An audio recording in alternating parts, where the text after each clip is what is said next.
Hello বন্ধুরা, আশা করি সবাই অনেক ভালো আছেন। তো আবারও আসলাম নতুন একটি ভিডিও নিয়ে আপনাদের মাঝে। আজকের ভিডিওতে মালদ্বীপ সম্পর্কে কিছু গুরুত্বপূর্ণ আলোচনা করব। আশা করি মনোযোগ সহকারে পুরো ভিডিওটি দেখবেন। আপনারা যারা বাংলাদেশ থেকে মালদ্বীপ আসার জন্য চিন্তা ভাবনা করতেছেন বা যারা নতুন করে কাগজপত্র জমা দিয়েছেন, তাদের উদ্দেশ্যে আমি একটা কোম্পানির কথা বলবো এবং এই কোম্পানিতে যদি আপনারা আসতে পারেন তাহলে অনেকটাই ভালো হবে। কারণ আপনারা অনেকেই জানতে চাইছেন যে ভাই কোন কোম্পানিতে গেলে সবচেয়ে ভালো হবে। আমি সেই জন্য ওই কোম্পানির কথাই আপনাদের বলবো। আর এই কোম্পানিতে ঈদের পরে, এখন তো ঈদ বের হয়েছে, প্রচুর লোক নেবে। তো এই কোম্পানিতে যদি আপনারা আসতে পারেন তাহলে অবশ্যই আপনাদের ভালো হবে, ভালো একটা স্যালারি পাবেন এবং অন্যান্য সুযোগ সুবিধা রয়েছে। সেই কোম্পানিটা হলো সাসি কোম্পানি।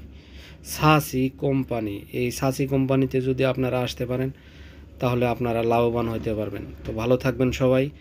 আবারও আসবো নতুন একটি ভিডিও নিয়ে আপনাদের মাঝে।